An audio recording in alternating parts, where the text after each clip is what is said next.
ഈശ്വരന്മാർ നമ്മുടെ മുമ്പിൽ അവരുടെ ജീവിതം വരച്ചു കാട്ടിത്തരുന്നത് ഇപ്രകാരം ജീവിക്കണം, ഇങ്ങനെ തന്നെ വേണം, ഞങ്ങളെ മാതൃകയാക്കൂ, ഞങ്ങൾ അപാരമായി ഓടി ഇവിടെ വന്നിട്ട് എന്തെങ്കിലും അത്ഭുതം ഉണ്ടാക്കുന്നവരല്ല, മറിച്ച് എന്തെല്ലാം പ്രതിസന്ധികളും പ്രതിബന്ധങ്ങളുമുണ്ടോ അതെല്ലാം അതിജീവിച്ച് ആ ലക്ഷ്യത്തിലേക്ക് എത്തുന്നവരാണ്, നിങ്ങളെ എത്തിപ്പിക്കുന്നവരാണ്. മനുഷ്യരായ നമുക്കൊരു എളുപ്പമാർഗമുണ്ട് മൃഗങ്ങളിൽ നിന്നും വൃക്ഷങ്ങളിൽ നിന്നും. ആ എളുപ്പമാർഗം ഇത്രേ ഉള്ളൂ. ഏറ്റവും മനോഹരമായ ഒരു നിമിഷത്തിൽ സാർത്ഥകമായി കുടുംബജീവിതം എന്നത് വിവാഹത്തോടുകൂടി ആഘോഷപൂർവ്വം കൊണ്ടാടേണ്ടതുണ്ട് എന്നും ധർമ്മനിബദ്ധമായി ജീവിക്കുമ്പോൾ എപ്രകാരമാണ് ഞാനും നിങ്ങളും ഭഗവത് സന്നിധിയിൽ എത്തിച്ചേരുന്നതെന്നും നമ്മെ പഠിപ്പിച്ച് സമ്പൂർണാവതാരമായി പരിലസിക്കുന്ന സാക്ഷാൽ ഭഗവാന്റെ വിവാഹം കണ്ടുകൊണ്ട് ഇത്ര ഉന്മത്തമായിട്ടുള്ള ഒരു നിമിഷത്തിൽ നിങ്ങളുടെ മുമ്പിൽ ഇരിക്കാൻ ഭാഗ്യം ലഭിച്ചത് എന്റെ ജീവിതത്തിലെ ഏറ്റവും വലിയ സൗഭാഗ്യമായി തന്നെ ഞാൻ കരുതുന്നു. ഇന്ന് ഞാൻ സംവദിക്കേണ്ടത് മുചുകുന്ദനെ പറ്റിയാണ്. മുചുകുന്ദനെ പറ്റി പറയുമ്പോ പുരിയെ പറ്റിയും ശ്രീകൃഷ്ണ ഭഗവാന്റെ ഗംഭീരമായിട്ടുള്ള ലീലയെ പറ്റിയും പ്രതിപാദിക്കേണ്ടതുണ്ട്. കേൾക്കാമോ?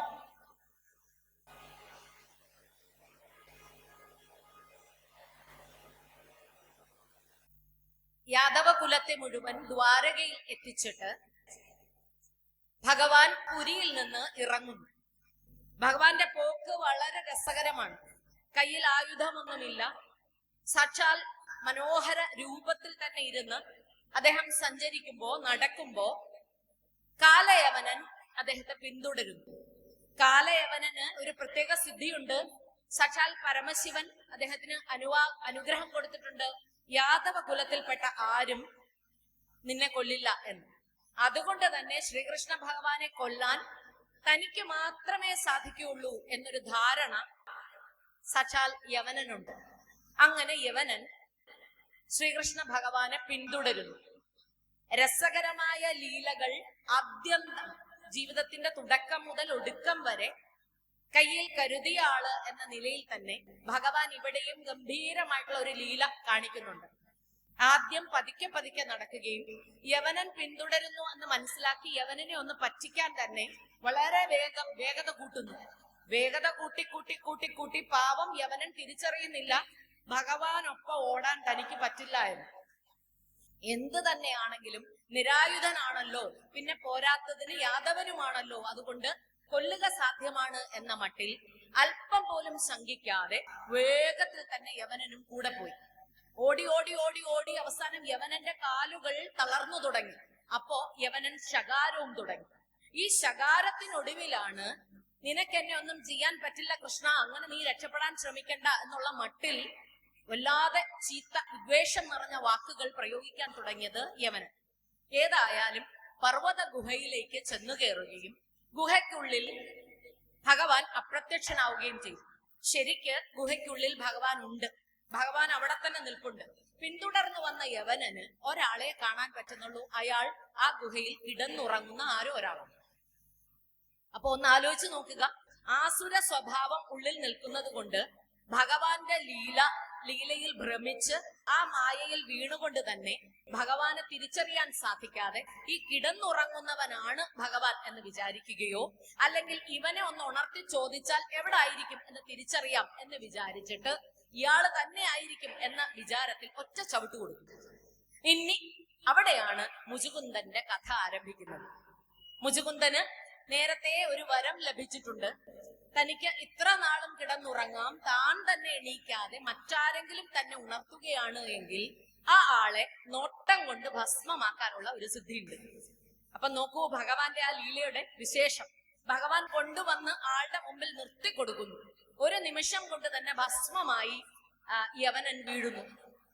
പിന്നെ കണ്ണു തുറന്നു നോക്കുന്ന, കണ്ണ് തിരുമ്മി എണീറ്റ് അല്ലെങ്കിൽ കാര്യം എന്താണെന്ന് മനസ്സിലാക്കുന്ന മുചുകുന്ദൻ കാണുന്നത് സാക്ഷാത് ഞാൻ ആരെയാണോ കാണാൻ കൊതിച്ച് ഇത്ര നാളും തേടി നടന്നത് ആ ആള് തന്നെ ആ മനോഹര രൂപത്തിൽ മുമ്പിൽ നിൽക്കുന്നു. ഈ നോട്ടം കണ്ട്, ഈ ഭാവം കണ്ട്, ഈ പ്രത്യക്ഷ അവതാരം കണ്ട് സന്തോഷപൂർവ്വം മുചുകുന്ദൻ കുപ്പുകൈകളോടെ തന്റെ കഥ ഭഗവാനോട് പറയുന്നു. അല്ലെങ്കിൽ ആരാണ് ഭഗവാൻ എന്ന്, ആരാണ് മുചുകുന്ദൻ എന്ന് ശ്രീ ശുക മഹർഷിയോട് ചോദ്യം ചോദിക്കുന്നതിന് മറുപടി ഇതാണ്. പണ്ട് പണ്ട് പണ്ട് പണ്ട് ദേവന്മാർക്കൊപ്പം യുദ്ധത്തിലെല്ലാം പങ്കെടുത്ത മുചുകുന്ദൻ രാജാവ്, കേമനായിട്ടുള്ള രാജാവ്, യാതൊരു ഭോഗങ്ങളിലും താല്പര്യമില്ല. എന്തുകൊണ്ട് താല്പര്യമില്ല? കാരണം ദേവന്മാർക്ക് എപ്പോഴൊക്കെ അസുരന്മാരെ ആക്രമിക്കേണ്ടി വരുന്നോ ആ സമയത്തെല്ലാം കൃത്യമായ രാജാവിൻ്റെതായിട്ടുള്ള ഇടപെടൽ നടത്തിയ ആളാണ് മുചുകുന്ദൻ. അപ്പൊ മുചുകുന്ദ രാജാവിന്റെ കഥ ശ്രീശുകൻ രാജാവിനോടായി ഉണർത്തിക്കുന്ന ചരിത്രമാണ് പിന്നീട്. ആ ചരിത്രത്തിലൂടെ നമ്മൾ തിരിച്ചറിയുന്നു ആരാണ് മുചുകുന്ദൻ എന്ന്. അപ്പോ തന്റെ രാജഭരണത്തിൽ നേടാവുന്ന ഭോഗങ്ങളൊന്നും നേടാതെ എപ്പോഴൊക്കെ അസുരനും സൂരനും നമ്മൾ, ഞാനും നിങ്ങളും അടങ്ങുന്ന മനുഷ്യർ തിരിച്ചറിയേണ്ടതായിട്ടുള്ള ഒരു കാര്യമുണ്ട്. സപ്താഹവേദികളെയൊക്കെ സമ്പന്നമാക്കുമ്പോഴോ സപ്താഹവേദികളെയൊക്കെ അലങ്കരിക്കുമ്പോഴോ ഇവിടെ വന്ന് കഥകളൊക്കെ കേൾക്കുമ്പോഴോ നാം തിരിച്ചറിയേണ്ടതുണ്ട് എന്താണ് നല്ലത്, എന്താണ് ചീത്ത, എന്താണ് ശരി, എന്താണ് തെറ്റ്. അസുരനെന്നും സുരനെന്നും പറയുന്നത് എന്ത്? ഈ ആസുരത്വവും സുരത്വവും നമ്മുടെയൊക്കെ ഉള്ളിലുണ്ടോ? അപ്പോ ഒരു സപ്താഹവേദിയിൽ വന്ന് നമ്മുടെ ആചാര്യന്മാർ പറയുന്ന കഥകൾ കഥ മാത്രമായി കേട്ടുപോയാൽ പോരാ, ആ കഥയ്ക്കുള്ളിലെ കഥ എന്ത് എന്ന് അന്വേഷിക്കുമ്പോഴാണ് ഭക്തർക്ക് ഭക്തിയിലൂടെ തന്നെ അറിവുണ്ടാവുകയും കൃത്യമായ ദിശാബോധം ഉണ്ടാവുകയും ചെയ്യുന്നത്. ഏതൊരു വ്യക്തിക്കും ഭഗവാനിലേക്ക് എത്തപ്പെടാനുള്ള എളുപ്പമാർഗം ഭക്തിയാണ് എന്നുള്ളത് അതിലൊരു സംശയവുമില്ല. പക്ഷേ ഭക്തി മനുഷ്യന്റെ ഉള്ളിലേക്ക് വരുത്താൻ നടത്തുന്ന ചെറിയ ഇടപെടലുകളാണ് കഥകൾ. അപ്പൊ കഥ കേൾക്കുമ്പോ, ഇപ്പൊ ഉദാഹരണത്തിന് തന്നെ കർക്കിടക മാസമാണ്, ഞാനും നിങ്ങളും എല്ലാം വീട്ടിൽ കണ്ടമാനം അല്ലെങ്കിൽ നല്ലവണ്ണം ആഘോഷപൂർവ്വം തന്നെ ആനന്ദത്തോടു കൂടി തന്നെ ഭക്ത്യാദരപൂർവ്വം രാമായണം വായിക്കുന്നുണ്ട്. ഈ രാമായണം വാൽമീകി മഹർഷി എഴുതി എന്ന് വിശ്വസിക്കപ്പെടുന്ന അല്ലെങ്കിൽ ആദികാവ്യം എന്ന അർത്ഥത്തിൽ അത് ശ്രീരാമ പട്ടാഭിഷേകത്തോടു കൂടി തന്നെ അവസാനിക്കുന്ന ഒരു കഥയാണ്. ശ്രീരാമന്റെ കഥയാണ്. വാൽമീകിയുടെ രാമൻ കേവലനായ ഒരു രാജാവാണ്, ധർമ്മബോധമുള്ള ഒരു രാജാവ് മാത്രമാണ്.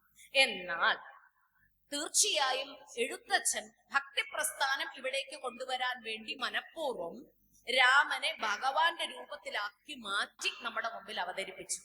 എന്തിനാണ് ഭക്തി കൊണ്ടുവരുന്നത് എന്നൊന്ന് ആലോചിച്ച് നോക്കൂ. പോർച്ചുഗീസുകാരുടെ അധിനിവേശം ഉണ്ടായിരുന്നു ഈ നാട്ടിൽ. കണ്ടമാനം വിദേശ ശക്തികൾ ഇടപെടുന്നു എന്ന് കണ്ടപ്പോൾ മനുഷ്യർക്ക് ഒത്തുകൂടി നിൽക്കാനും ചേർന്നിരിക്കാനും അവർക്ക് ഒരുമിച്ച് തന്നെ പ്രവർത്തനം നടത്താനും അവർക്ക് ഹൈന്ദവർക്ക് അല്ലെങ്കിൽ സനാതന ധർമ്മ വിശ്വാസികൾക്ക് അവരുടെ സംസ്കാരത്തിൽ കുറെ കൂടെ അഭിമാനബോധം ഉണ്ടാകാനും വേണ്ടി ബോധപൂർവം ആ നാട്ടിലെ ഒരു കവികൾ ഈശ്വര സമാനന്മാരും കൂടിയാണ്.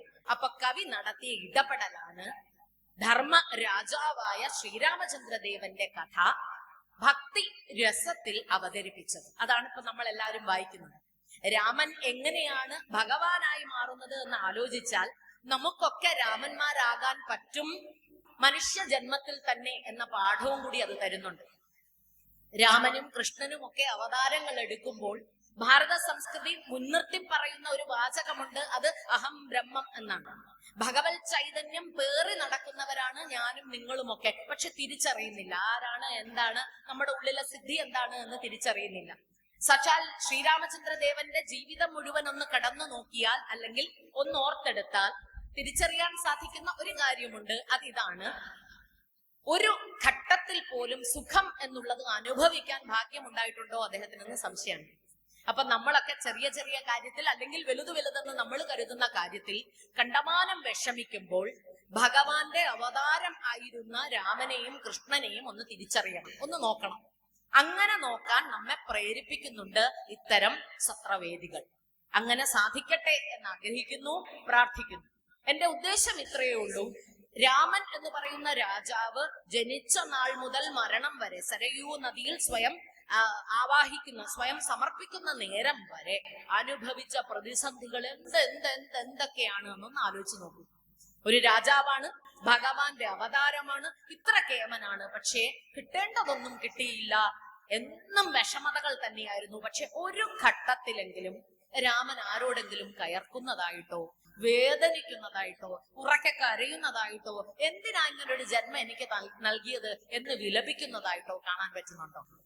രാമനെ മാതൃകയാക്കുമ്പോൾ സംഘടനകളിലൂടെ കടന്ന് കടന്ന് കടന്ന് പരിപക്വമായി സ്ഫുടം ചെയ്ത് മിടുക്കരായി മാറാം. അങ്ങനെ രാമൻ അവതാരമാകുന്നു. സാക്ഷാൽ ശ്രീകൃഷ്ണ ഭഗവാന്റെ ചര്യകളാണല്ലോ ഈ കഴിഞ്ഞ ദിവസങ്ങളിൽ മുഴുവൻ നിങ്ങൾ ഒരാഴ്ചയായി കേട്ടുവരുന്നത്. നാളെ കൊണ്ട് സ്വർഗാരോഹണത്തോടുകൂടി ആ ഭാഗവത അതിന്റെ പരിസമാപ്തിയും കാണുന്നുണ്ട്. ഈ കഥകളിൽ ഒന്ന് നോക്കൂ, 54 വധശ്രമങ്ങളെ ചെറുപ്രായത്തിൽ നേരിട്ടവനാണ് ശ്രീകൃഷ്ണൻ. അപ്പൊ ഒന്ന് ആലോചിച്ച് നോക്കൂ, ശ്രീകൃഷ്ണ ഭഗവാന് 54 ഒന്നും രണ്ടും അല്ല. നമ്മളെ ആരെങ്കിലും ചീത്ത പറയുമ്പോ തന്നെ നമ്മൾ അങ്ങ് തളർന്നു പോകും. അപ്പോ 54 തവണ ചെറു ബാല്യത്തിൽ വെറും ബാലകനായിരുന്നപ്പോ തന്നെ ആക്രമിച്ചു, ഇല്ലാതെയാക്കാൻ ശ്രമിച്ചു. അവരെയെല്ലാം തുരത്തി ജീവിതം ഉടനീളം സംഘർഷം നിറഞ്ഞത് തന്നെയായിരുന്നു ശ്രീകൃഷ്ണ ഭഗവാൻ. പക്ഷേ ഭഗവാനെ പുഞ്ചിരിക്കാതെ ഞാനോ നിങ്ങളോ എപ്പോഴെങ്കിലും കണ്ടിട്ടുണ്ടോ? ഏതെങ്കിലും രംഗത്ത് സത്രാജിത്ത് കള്ളൻ എന്ന് ഉറക്കെ വിളിച്ചു പറഞ്ഞപ്പോഴും ലോകം മുഴുവൻ ആ വാക്ക് കേട്ട് കള്ള കള്ള എന്ന് തന്നെ വീണ്ടും വീണ്ടും ആവർത്തിച്ചപ്പോഴും ചിരിച്ചു തന്നെ ഭഗവാൻ നിന്നു. ആ സെമന്തകമണി കിട്ടിയത് കൊണ്ടുവന്ന് തിരിച്ചു കൊടുത്തു കഴിഞ്ഞിട്ടും കള്ളൻ എന്ന വിളിപ്പേരിന് മാറ്റമില്ല.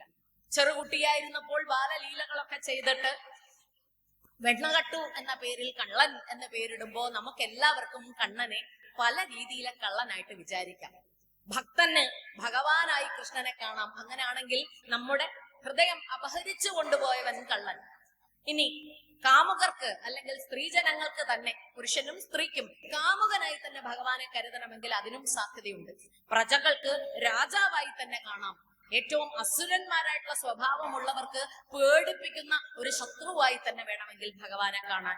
ഇനി ചേർത്തു പിടിക്കുന്നവർക്ക് വസ്ത്രാക്ഷേപ വേളയിലെല്ലാം ഉറക്കെ ദ്രൗപദി കരഞ്ഞപ്പോൾ ചേർത്തു പിടിച്ചതാണ് ശ്രീകൃഷ്ണ ഭഗവാൻ. അവളുടെ മാനം, പെണ്ണിന്റെ മാനം കാക്കാനായി ഒപ്പം നിന്നവൻ എന്ന അർത്ഥത്തിൽ സഖാവ്, സുഹൃത്ത് എന്ന മട്ടിൽ തന്നെ നമുക്ക് ഭഗവാനെ സ്വീകരിക്കാൻ സാധിക്കുന്നതാണ്. ഒന്ന് ആലോചിച്ച് നോക്കൂ, സുഹൃത്ത് എന്ന് പറയുന്ന അതാണ് സഖേ സഖേ എന്ന് ഉടനീളം അർജുനൻ പറയുന്നത്.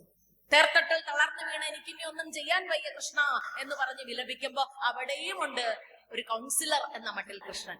അപ്പൊ ഈ കൃഷ്ണന്റെ വ്യത്യസ്ത ഭാവങ്ങൾ നമ്മളൊന്ന് കൃഷ്ണന്റെ ജീവിതത്തിലൂടെ കടന്നു നോക്കണം. ജനിച്ച ഉടനെ പെറ്റമ്മയുടെ മുലപ്പാൽ നിഷേധിക്കുവോളം ദുഃഖം ഒരു കുട്ടിക്കുണ്ടോ?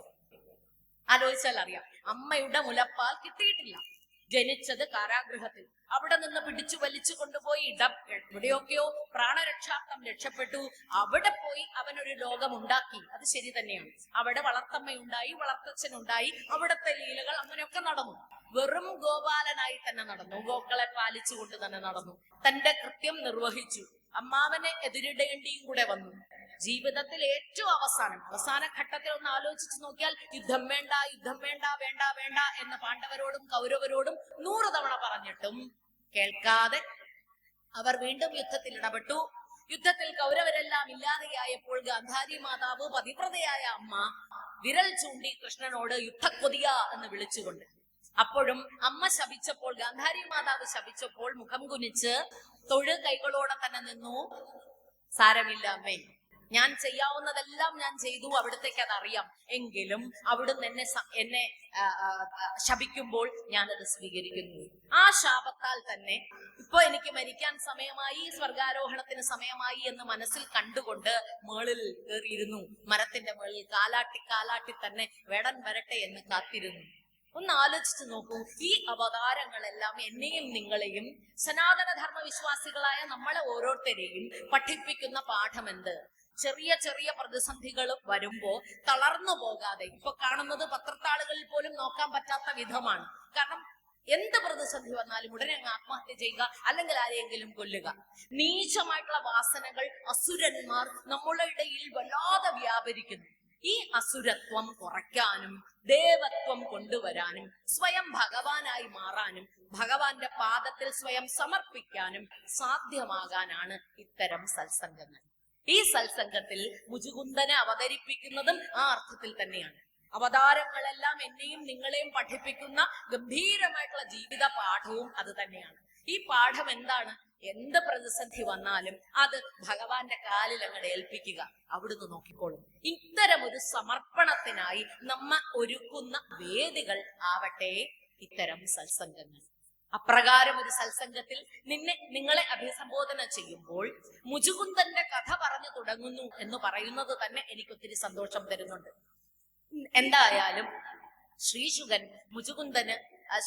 മുചുകുന്ദന്റെ കഥ പറയുമ്പോൾ കഴിഞ്ഞ ഏതോ ജന്മത്തിൽ മുചുകുന്ദൻ ആഗ്രഹിച്ചിട്ടുണ്ടായിരുന്നു ഭഗവാനെ ഒന്ന് കാണണമെന്ന്. ഈ ജന്മത്തിന് സമയം കിട്ടിയില്ല.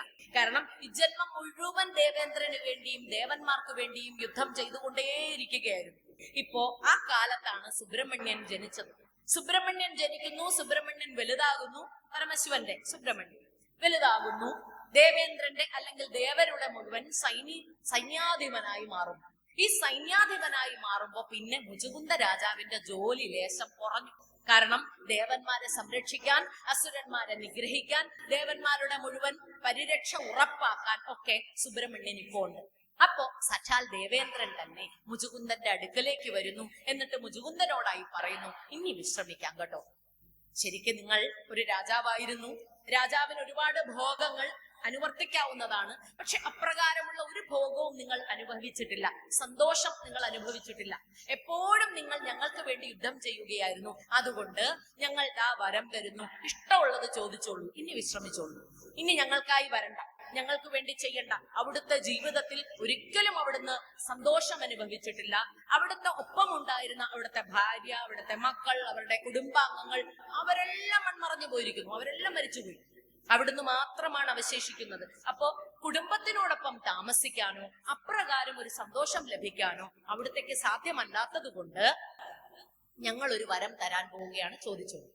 അപ്പൊ ആ വരം എന്തായിരിക്കും?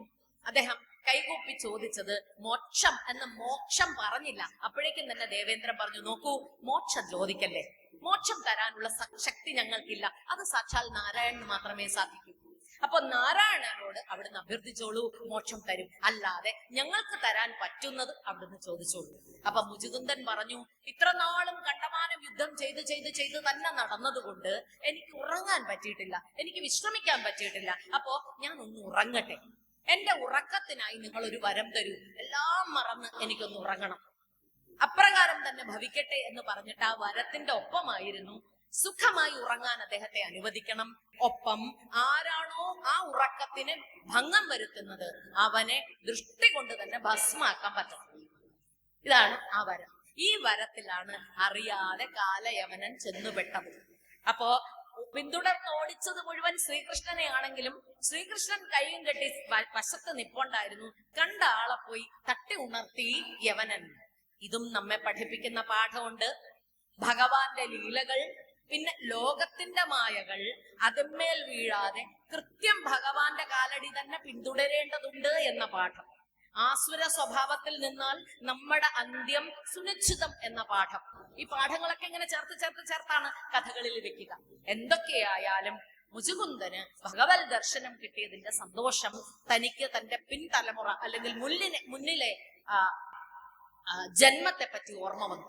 28ാം യുഗത്തിൽ ശ്രീകൃഷ്ണ ഭഗവാൻ ജനിക്കുമെന്നും അന്ന് ദർശനം ലഭിക്കുമെന്നും ആഗ്രഹിച്ച് അല്ലെങ്കിൽ കാത്തിരുന്ന മുചുകുന്ദന് തന്റെ നേരത്തെയുള്ള ജന്മത്തെ പറ്റി ഓർമ്മ വന്നു. ശ്രീകൃഷ്ണ ഭഗവാൻ ഓർമ്മപ്പെടുത്തി. ഭഗവാൻ ഒരു കാര്യവും കൂടെ മുചുകുന്ദനോടായി പറഞ്ഞു, നോക്കൂ, നിന്നെപ്പോലെ തന്നെയായിരുന്നു ഞാനും. ഏതർത്ഥത്തിൽ? എന്നോട് ബ്രഹ്മാവ് പറഞ്ഞായിരുന്നു ധർമ്മ സംസ്ഥാപനാർത്ഥായ. ഭഗവാനോട് പറഞ്ഞു, ഭഗവാന്റെ അവതാരങ്ങളെല്ലാം എത്ര കണ്ട് അവതാരങ്ങൾ ഉണ്ടായാലും അതെല്ലാം പരിത്രാണായ സാധൂനാം എന്ന മട്ടിലാണ്. ലോകത്തെമ്പാടും സാധുക്കളായ നല്ലവരായ സാത്വികരായിട്ടുള്ള മനുഷ്യരുണ്ടാവും. ഈ മനുഷ്യർക്ക് ദോഷമുണ്ടാക്കാൻ വേണ്ടി ക്രൂരരായ മനുഷ്യരും ഉണ്ടാവും. അപ്പൊ ഈ ക്രൂരരായ മനുഷ്യരെ ഉന്മൂലനം ചെയ്ത് നല്ലവർക്ക് നന്മ വരുത്തുക എന്നുള്ളതാണ് എന്റെ കർത്തവ്യം. ആ കർത്തവ്യത്തിന് വേണ്ടി എന്നെ ഓരോ യുഗങ്ങളിലും സംഭവാമി യുഗേ യുഗേ എന്ന് പറയുന്ന സച്ചാൽ ശ്രീകൃഷ്ണ ഭഗവാൻ ഗീതയിൽ പറയുന്ന പ്രതിപാദിക്കുന്നതിന്റെ അർത്ഥവും അത് തന്നെയാണ്. ഓരോ യുഗങ്ങളിലും ഞാൻ ജനിക്കുന്നു. ഞാൻ എങ്ങനെയാ ജനിക്കുന്നത്? ഞാൻ ജനിക്കുന്നത് എന്ത് ഉദ്ദേശത്തിലാണ്, എന്തർത്ഥത്തിലാണ്? എന്റെ അർത്ഥം ഇത്ര മാത്രമേ ഉള്ളൂ, എന്റെ ഉദ്ദേശ്യം ഇത്ര മാത്രമേ ഉള്ളൂ. എപ്പോഴൊക്കെ ധർമ്മത്തിന് അപച്യുതി സംഭവിക്കുന്നു, എപ്പോഴൊക്കെ ധർമ്മം ഇല്ലാതെയായി പോകുന്നു, എപ്പോഴെല്ലാം ധർമ്മത്തിന് നേരെ ആരെങ്കിലും വിരൽ ചൂണ്ടുന്നോ, എപ്പോഴെല്ലാം അധർമ്മം കണ്ടമാനം വളർന്നു വലുതാകുന്നു, അപ്പോഴെല്ലാം ഞാൻ ജനിക്കുന്നു, ഞാൻ പിറക്കുന്നു. ഇത് നമുക്ക് ചുറ്റും നമുക്ക് കാണാൻ സാധിക്കും. ഏറ്റവും കൂടുതൽ അധർമ്മം വാഴുന്ന ദിക്കിൽ ഒരു സംഭവമായി, ഒരു വ്യക്തിയായി, ഒരു ഇടപെടലായി ഭഗവാൻ വരും. പല രൂപത്തിലാണ്, ചിലപ്പോ മനുഷ്യ രൂപത്തിലായിരിക്കും. അതിനെ എല്ലാം അവതാരം എന്നാ പറയാം. ഇപ്പൊ നമുക്ക് ആർക്കെങ്കിലും ഒരു ആശുപത്രിയിൽ പോകുന്നു, വളരെ ഗംഭീരമായിട്ടുള്ള ശസ്ത്രക്രിയ വേണം, നമ്മൾ കേമരായിട്ട് ഭഗവാനെ ഒന്ന് രക്ഷിക്കണേ എന്നുള്ള മട്ടിൽ ഭക്തരാണ് എന്ന് തന്നെ വെച്ചോളൂ. അപ്പോ അവിടെ ഇടപെടൽ നടക്കുന്ന അവതാരങ്ങൾ എന്ന് പറയുന്നത് വിഷഗ്വരന്മാരായിരിക്കും, ഡോക്ടർമാരായിരിക്കും. നമുക്കറിയില്ല. എനിക്ക് പണമില്ലേ എന്ന് പറഞ്ഞിട്ട് നമ്മൾ കണ്ടമാനം വിഷമിക്കുമ്പോ ചില വ്യക്തികൾ നമ്മുടെ സുഹൃത്തുക്കളായിരിക്കും, പേരറിയാൻ മേലാത്ത ആളുകളായിരിക്കും, നമ്മുടെ അടുപ്പക്കാരായിരിക്കും, ചിലപ്പോ അപരിചിതരായിരിക്കും, ഒരു വഴി കാട്ടിത്തരും. ഇതാരാ? ഇതെല്ലാം അവതാരങ്ങളാണ്. ഒന്ന് തിരിഞ്ഞു നോക്കുമ്പോ കാണാതെ പോകുന്ന ആളുകളുണ്ടാവും. ഞാൻ വിചാരിക്കുന്നു ഭക്തജനങ്ങളുടെ ഒരു സദസ്സാണിത്. നമുക്കൊക്കെ അത്തരം അനുഭവങ്ങൾ ജീവിതത്തിൽ 100 കണക്കിന് ഉണ്ടായിട്ടുണ്ടാവാം. ഇത്തരം അവതാരങ്ങൾ എപ്പോഴും സംഭവിച്ചുകൊണ്ടിരിക്കുന്ന ഭൂമിയാണ് ഭാരതഭൂമി. അതാണ് ഈ ഭൂമിയുടെ കരുത്ത്.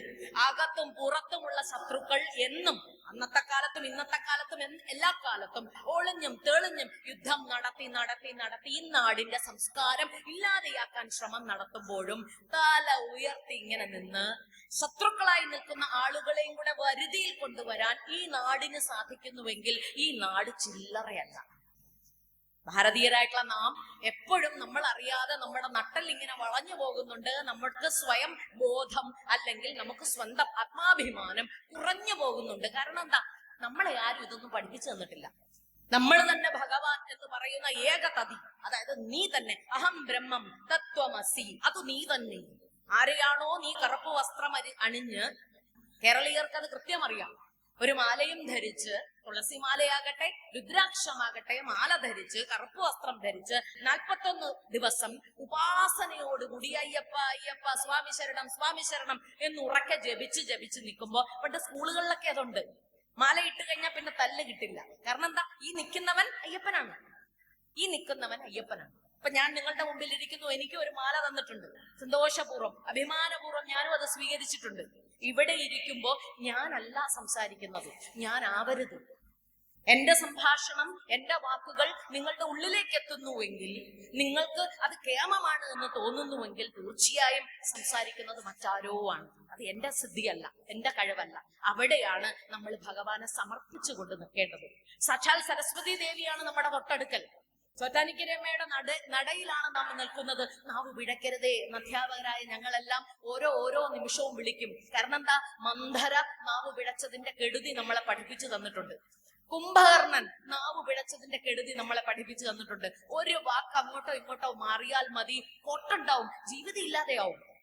അപ്പോ നാക്ക് തെറ്റരുതേ, കുഴപ്പങ്ങളൊന്നും വരരുതേ, ആർക്കും കുഴപ്പം, ആർക്കും ബുദ്ധിമുട്ടുകൾ ഉണ്ടാവരുതേ, എല്ലാവർക്കും നന്മയുണ്ടാകണമേ. ഇങ്ങനെ ശ്ലാഘിച്ച ഒരു രാഷ്ട്രമാണ് നമ്മളുടേത്. ഭാരതത്തിന്റെ ഏറ്റവും സുവിദിതമായ ഒരു ശ്ലോകമുണ്ട്, അല്ലെങ്കിൽ ഒരു പ്രാർത്ഥനയുണ്ട്, ലോകാ സമസ്ത സുഖിനോ ഭവന്തു. ആ പറയുന്നതിൽ എന്റെ ഭർത്താവ്, എന്റെ വീട്ടുകാർ, എന്റെ നാട്ടുകാർ മാത്രം രക്ഷപ്പെടണേ എന്നല്ല, ഈ സമസ്ത ലോകത്തിനും സുഖമുണ്ടാകട്ടെ.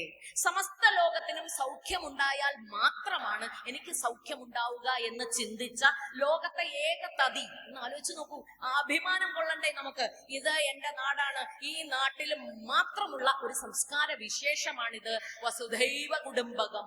വസുധൈവ കുടുംബകം എന്നാൽ ഈ ലോകം മുഴുവൻ ഒന്ന്, ഇതെല്ലാം ഒന്ന്. അതിൽ മൃഗങ്ങളുണ്ട്, പക്ഷികളുണ്ട്, വൃക്ഷങ്ങളുണ്ട്, എല്ലാ മനുഷ്യരുണ്ട്, അന്തരീക്ഷമുണ്ട്. ശാന്തി മന്ത്രം തന്നെ ഒന്ന് ശ്രദ്ധിച്ചാൽ അറിയാം. ശാന്തി ചൊല്ലി നിർത്തുന്നത് അന്തരീക്ഷത്തിനും പൃഥ്വിക്കും പഞ്ചഭൂതങ്ങൾക്കും. പഞ്ചഭൂതങ്ങൾ അഗ്നിയായും വായുവായും ആകാശമായും പൃഥ്വിയായും ഭൂമിയായും ഒക്കെ നിൽക്കുന്നുവെങ്കിൽ അതിനുമൊക്കെ അപ്പുറം അതിനും പറഞ്ഞു നിർത്തിയിട്ട് അന്തരീക്ഷത്തിനും ശാന്തി പറയുന്നു. ഏറ്റവും ഒടുവിൽ ശാന്തിരേവ ശാന്തി എന്ന് പറയുന്നു. സമസ്തം ശാന്തി ഉണ്ടാവട്ടെ. അതുകൊണ്ടാണ് പിറന്നാളുകൾ എന്ന് പറയുന്നത് ഒരു കോംബോ പാക്ക് ആയിട്ട് നമുക്ക് തരുന്നത്. നീ എന്ന് പറയുന്നത് പ്രതിനിധാനം ചെയ്യുന്നത് ദൂരെ നിൽക്കുന്ന ഒരു നക്ഷത്രത്തിനെയാണ്. ആണോ?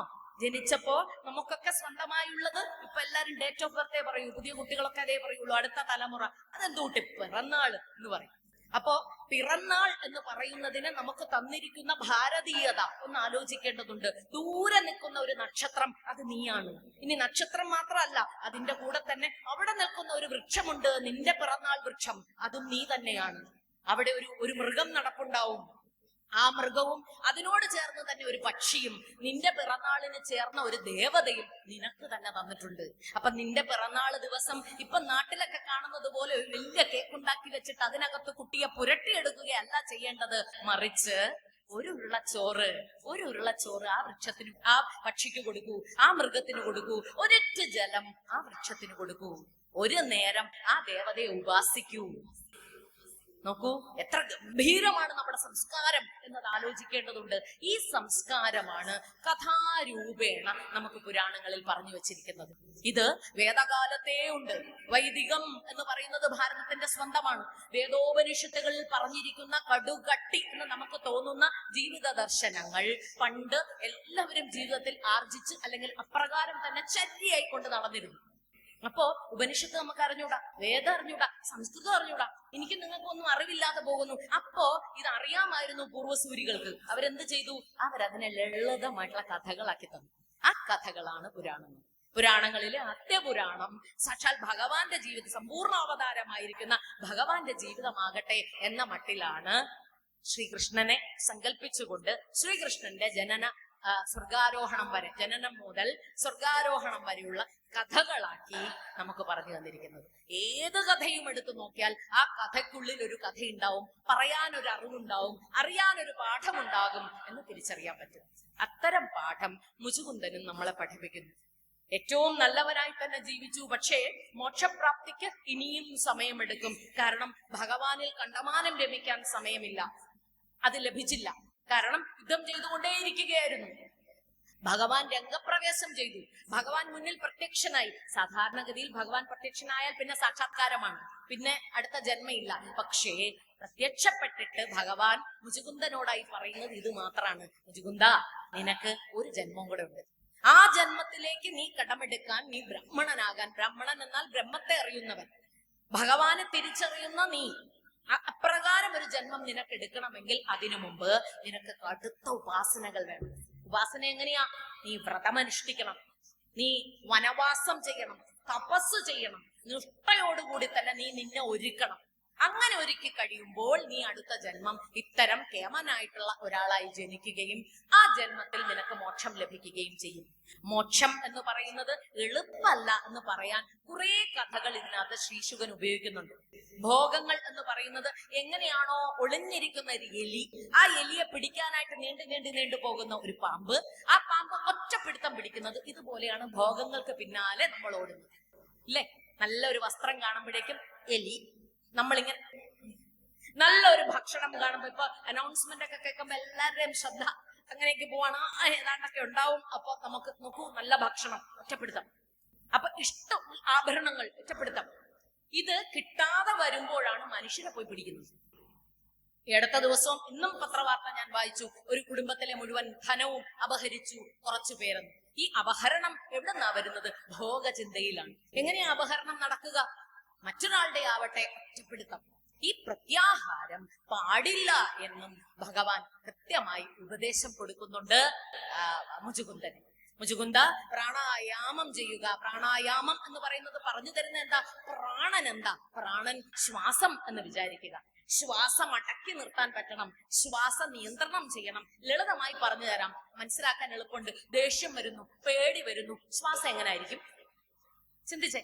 ദേഷ്യം വരുന്നു, പേടി വരുന്നു, എക്സൈറ്റഡ് ആവുന്നു, നമ്മൾ എല്ലാ അർത്ഥത്തിലും നമുക്ക് വല്ലാത്തൊരവസ്ഥ വരുന്നുവെങ്കിൽ അപ്പൊ ശ്വാസത്തിന്റെ ഗതി കൂടും, അല്ലെ? ശ്വാസോച്ഛ്വാസം കൂടി വരും. ഞങ്ങൾ കൗൺസിലേഴ്സ് ആയിട്ട് ജോലി ചെയ്യുന്നവരാവുമ്പോ സ്വാഭാവികമായും അനുവർത്തിക്കാറുള്ള ഒരു കൃത്യമുണ്ട്. മുമ്പിൽ വന്നിരിക്കുന്ന ഒരാളെ അതേ പേസിൽ തന്നെ നോക്കി നിർത്താൻ ഒരു ശ്രമം നടത്തും.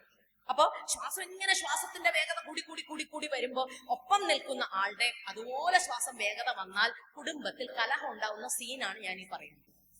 ആരെങ്കിലും ഒരാള് ശ്വാസം ഒന്ന് കുറച്ചു കൊണ്ടുവന്നെങ്കിൽ അപ്പൊ എന്തായിരിക്കും? ആ വേഗത ഒന്ന് കുറയ്ക്കും. ഇനി നമുക്ക് തന്നെ വല്ലാതെ ദേഷ്യം വരുന്നു, നമുക്ക് തന്നെ വല്ലാതെ ആക്രമണ സ്വഭാവം വരുന്നു, നമുക്ക് തന്നെ ദേഷ്യം വരുന്നു, അപ്രകാരമൊക്കെ സംഭവിച്ചാൽ നമുക്ക് തിരിച്ചത് പിടിക്കാൻ ശരീരത്തെ ഉപയോഗിക്കാം. അതാണ് യോഗ. യോഗ എന്നാൽ മനസ്സും ശരീരവും ഒന്നാകുന്ന അവസ്ഥയാണ്, ചേർച്ചയാണ്. ഭഗവാനും ഭക്തനും ഒന്നാകുന്ന അവസ്ഥയാണ് ഭക്തി. അപ്പൊ യോഗ പഠിപ്പിച്ച രാഷ്ട്രവുമാണ് നമ്മുടെ രാഷ്ട്രം. ഭാരതം മാത്രമാണ്. അതും ഇതും ഒന്നാകും. അതിന്റെ അകലങ്ങൾ കുറച്ച് കുറച്ച് കൊണ്ടുവരാൻ ബോധപൂർവമായ ശ്രമത്തിലൂടെ സാധിക്കും എന്ന് പറഞ്ഞു തന്നു. അപ്പൊ ആ പറച്ചിലുകളാണ് പുരാണങ്ങളിലെ കഥകൾ. ഇവിടെ ഇപ്പൊ ആചാര്യൻ ഗംഭീരനായിട്ടുള്ള മള്ളിയൂർ തിരുമേനി ഓരോ കഥയും പറയുമ്പോൾ ഇവിടെ ഇരുന്നിട്ട് ആ കഥ കേൾക്കുമ്പോൾ ആ കഥ എന്റെ ജീവിതത്തിൽ എങ്ങനെ, ഞാൻ കൃഷ്ണനാണോ കാളിയനാണോ എന്ന് നമ്മെ കൊണ്ട് ചോദിപ്പിക്കുന്ന ഒരു കഥയാണ് കാളിയമർദ്ദനം. കാളിയമർദ്ദനം നമ്മെ ചോദിപ്പിക്കുന്നുണ്ട്. ഈ ചോദ്യം എന്താ? ചോദ്യം, നീ നദിയൊക്കെ വിഷലിപ്തമാക്കുന്ന കാളിയനാണോ? നിനക്ക് ചുറ്റുമുള്ള ജലാശയങ്ങളെ ഇല്ലാതെയാക്കുന്നവനാണോ നീ? മലിനപ്പെടുത്തുന്നവനാണോ നീ? അതോ ആ കാളിയനെ കൊണ്ട് തന്നെ ആ മാലിന്യം വലിച്ചു കുടിച്ചിട്ട് ആ നദിയെ ശുദ്ധമാക്കിയ കൃഷ്ണനാണോ നീ? കണ്ണ എന്ന് വിളിപ്പേര് അമ്മമാർ വീട്ടിലുള്ള കുട്ടികൾക്ക് ആർക്കെങ്കിലും ഒക്കെ ഇട്ടു കൊടുക്കുന്നത് എന്തിനാണ്? കണ്ണനാവണം കുഞ്ഞ് എന്ന് വിചാരിച്ചിട്ടാ. നീ കണ്ണനാവണം. നോക്കൂ, നമ്മുടെ കുടുംബത്തിലൊക്കെ ഉദാഹരണം എടുത്ത് നോക്കൂ. ഒരു കുട്ടിക്കെങ്കിലും കണ്ണൻ എന്ന് വിളിപ്പേരുണ്ടാവും. സ്കൂളിലും പേരുണ്ടാവും, പക്ഷെ വിളിപ്പേരുണ്ടാവും. എന്തിനാ കണ്ണാ കണ്ണാ കണ്ണാ എന്ന് വിളിക്കുന്നത്? സ്നേഹപൂർവം നമ്മൾ ഒരാളെയും കണ്ണാ എന്ന് വിളിക്കാറുണ്ട്. കാരണം കണ്ണൻ എന്നത്, കൃഷ്ണൻ എന്ന് പറയുന്നത് ശക്തമായ പ്രതീകമായി എന്റെ നിങ്ങളുടെ മുമ്പിൽ നിൽക്കുകയാണ്. കൃഷ്ണനാവാനാണ് നമ്മുടെ കൊതി. കൃഷ്ണനിലേക്ക് നയിക്കുകയാണ് നമ്മുടെ ജീവിതം. നമ്മുടെ ജീവിതം ഒരു വലിയ യാത്രയാണ്. ആ യാത്ര എന്നെയും നിങ്ങളെയും മുമ്പോട്ടേക്ക് ഏറ്റവും ഒടുവിൽ മോക്ഷപ്രാപ്തിയിലേക്ക് കൊണ്ടെത്തിക്കാനുള്ള ഒരു ശ്രമം നടത്താൻ ഉള്ള എന്താ പറയാ പ്രക്രിയയാവുന്നു നമ്മുടെ ജീവിതം. അപ്പോ മുചുകുന്ദനും ഇവിടെ ചെയ്യുന്നത് അങ്ങനെ തന്നെയാണ്. ഇവിടെ ഒരു ഉദാഹരണം പറയുന്നു മുചുകുന്ദനോട് തന്നെ. എങ്ങനെയാണോ ഭോഗത്തിൽ ചാടി വീഴുന്നത്, പ്രത്യേകിച്ചും രാജാക്കന്മാർക്ക് അത് സിദ്ധമാണ്. കാരണം രാജാക്കന്മാർക്ക് നായാടാൻ ഇഷ്ടമുണ്ട്. എന്തിനാണ് മുചുകുന്ദന് ഈ ജീവിതത്തിൽ മോക്ഷം ഭഗവാൻ കൊടുക്കാതെ ഒരു ജീവിതവും കൂടെ മാറ്റിവെച്ചത് എന്ന് കഥയിൽ ഭഗവാൻ കൃത്യമായി പറയുന്നുണ്ട്. ശ്രീശുകനിലൂടെയാണ് എന്ന് മാത്രം പറയുന്നത്. ഇങ്ങനെയാണ്, നോക്കൂ, നീ ഒരു രാജാവായിരുന്നു. രാജാവ് പ്രജകൾക്ക് കണ്ടമാനം ടാക്സ് വെച്ചു. ടാക്സ് വെക്കുക എന്ന് പറഞ്ഞാൽ കരപ്പിരിവ് നടത്തിയപ്പോ ജനങ്ങൾ ഒത്തിരി ദുഃഖിച്ചു. ജനങ്ങൾ ദുഃഖിച്ചു എങ്കിൽ രാജാവിന് പാപമാണ്. നോക്കൂ, പുണ്യപാപങ്ങൾ ധർമ്മത്തിൽ അധിഷ്ഠിതമാണ് ഭാരതത്തിൽ. നമ്മുടെ രാജാക്കന്മാർ ധർമ്മ രാജാക്കന്മാരായിരുന്നു. ആ ധാർമ്മികത എന്ന് പറയുന്നത് ഇങ്ങനെയാണ്. ആരെയെങ്കിലും ഏതെങ്കിലും പ്രജകളെ വേദനിപ്പിച്ചുവെങ്കിൽ രാജാവിന് വേദന സുനിശ്ചിതമാണ്, ചെയ്യാൻ പാടില്ല. രാജാവ് അപ്രകാരം പെരുമാറാൻ പാടില്ല. അപ്പൊ മുചുകുന്ദനും സാധാരണ പോലെ ഒരു ഭോഗിയായി കുറച്ചു നാള് ജീവിച്ചിരുന്നു. നായാടാൻ പോയി, മൃഗങ്ങളെ കൊന്നത് ഭക്ഷിക്കാനല്ല, മറിച്ച് കൊല്ലാനാണ്, വിനോദത്തിനായിട്ടാണ്. അപ്പൊ വിനോദത്തിനായി അങ്ങനെ ചെയ്തുവെങ്കിൽ ആ പാപമുണ്ട്. അതിനു പുറമെ പിന്നെ പാപം വന്നിരിക്കുന്നത് ഇപ്രകാരമാണ്, കരം പിരിച്ചു. ഈ പാപത്തിന്റെ ഒക്കെ ഫലം ഈ ജന്മം തീർത്തിട്ടങ്ങ് പോകണം. കർമ്മങ്ങളെപ്പറ്റി കഴിഞ്ഞ ദിവസങ്ങളിലെല്ലാം ഇവിടെ സംസാരിച്ചിട്ടുണ്ടാവാം. ഇതും ഭാരതത്തിന്റെ ഒരു പ്രത്യേകതയാണ്. കർമ്മം എന്ന് പറയുന്നത് എന്താ? മറ്റു നാടുകളിലൊക്കെ അല്ലെങ്കിൽ വൈദേശിക സ്വഭാവത്തിൽ ഒന്നുകിൽ വിധിയാണ് എല്ലാം എന്ന് പറയുന്നു, അല്ലെങ്കിൽ ഇയാളുടെ ഇടപെടൽ, അല്ലെങ്കിൽ ഇയാളുടെ എന്തെങ്കിലും ഇയാളുമായി ബന്ധിതമായ എന്ന മട്ടിൽ, അല്ലെങ്കിൽ മറ്റേതെങ്കിലും ശക്തിയുടെ ഇടപെടൽ എന്ന മട്ടിൽ അതിനെ വ്യാഖ്യാനിക്കുന്നു. പക്ഷേ ഭാരതീയർ മാത്രമാണ് അവനവൻ ചെയ്യുന്നതിന്റെയാണ് നിനക്ക് ഫലം ഉണ്ടാവുന്നത്. അപ്പോ സഞ്ചിത പാപത്തിന് ഒരിക്കലൊരു സത്രവേദിയിൽ പ്രഭാഷണത്തിനായിട്ട് കാത്തിരിക്കുമ്പോ അവിടെ ആചാര്യൻ പറഞ്ഞത് എന്നെ അത്ഭുതപ്പെടുത്തി. ഞാൻ എപ്പോഴും ഈ സഞ്ചിത കർമ്മം എന്ന് പറയുന്നത് മനുഷ്യർക്ക് മനസ്സിലാവുന്ന ഭാഷയിൽ എങ്ങനെയാണാവോ പറയുക എന്ന് വിചാരിച്ചുകൊണ്ടിരുന്നപ്പോഴാണ് ആചാര്യൻ അത് പറയുന്നത് കേട്ടത്. ഒരു സഞ്ചിയിൽ കർമ്മം കൊണ്ട് നടക്കുകയാണെന്ന് വിചാരിച്ചാൽ മതിയെന്ന്. എളുപ്പത്തിൽ അത് മനസ്സിലാക്കാൻ പറ്റും. കാരണം എന്താ? കഴിഞ്ഞ ജന്മം, അതിന്റെ മുമ്പിലത്തെ ജന്മത്തിലൊക്കെ ചെയ്തു കൂട്ടിയ പാപങ്ങൾ അല്ലെങ്കിൽ കർമ്മത്തിന്റെ ഫലം മുഴുവൻ കൂട്ടി വെച്ചിരിക്കുക. അത് പാപം മാത്രമല്ല കേട്ടോ, പാപമുണ്ട് പുണ്യമുണ്ട്. അപ്പൊ ആരെങ്കിലും നമ്മളോട് കയർക്കുകയോ നമുക്ക് ദുഃഖം ഉണ്ടാവുകയോ ചെയ്താൽ, അല്ലെങ്കിൽ നമ്മളോട് തെറ്റിദ്ധാരണയ്ക്ക് നാം വിധേയമായാൽ അന്നേരം മനസ്സിൽ വെട്ടിക്കോണം, സഞ്ചിയിലെ ഒരു പാപം കുറഞ്ഞിട്ടുണ്ട്, സഞ്ചിയിലെ ഒരു കർമ്മം കുറഞ്ഞിട്ടുണ്ട്. അത് കറഞ്ഞേച്ചാ നമ്മൾ വരുന്നത്. അപ്പൊ സഞ്ചിത കർമ്മം എന്നത് നമ്മളിങ്ങനെ സൂക്ഷിച്ച് കൊണ്ടു നടക്കുന്ന കർമ്മം. ഇത് അറ്റു പോകുന്ന നിമിഷം മോക്ഷം. അപ്പോ എത്ര ജന്മം എടുക്കണം എന്നുള്ളത് പൂന്താനം ഗംഭീരമായി പറയുന്നുണ്ട്. അത് പുഴുവായും കൃമിയായും വൃക്ഷമായും നരൻ ചത്ത് നരിയായി പിറക്കുന്നു, ഈച്ച ചത്തൊരു പൂച്ചയായി ഇടുന്നു എന്നൊക്കെ ജ്ഞാനപ്പാനയിൽ കൃത്യമായി തന്നെ പറഞ്ഞു തരുന്നുണ്ട്. അപ്പൊ നിങ്ങൾ ചെയ്യുന്ന അല്ലെങ്കിൽ നമ്മൾ ചെയ്യുന്ന ഓരോ കൃത്യത്തിനും ഒരു കണക്കുണ്ട്. ഈ കണക്കെടുക്കുന്നത് ഭഗവാന്മാരല്ല, പ്രകൃതി തന്നെയാണ്, പ്രപഞ്ചം തന്നെയാണ്. ഭഗവാന്മാരുടെ കണക്കും എടുത്തു വെച്ചിട്ടുണ്ട്. അതുകൊണ്ടാവാം ബാലിയെ ഒളിഞ്ഞു നിന്ന് നീ വധിച്ചില്ലേ, നിനക്കുമുണ്ട് കർമ്മം. അതുകൊണ്ട് നിന്നെ വേടൻ വന്ന് ഒളിഞ്ഞു നിന്ന് അമ്പയ്ക്കും. നോക്കൂ, ഒന്ന് ആലോചിച്ച് നോക്കൂ, ഇത് എന്തൊരു സമത്വ ഭാവനയാണ്.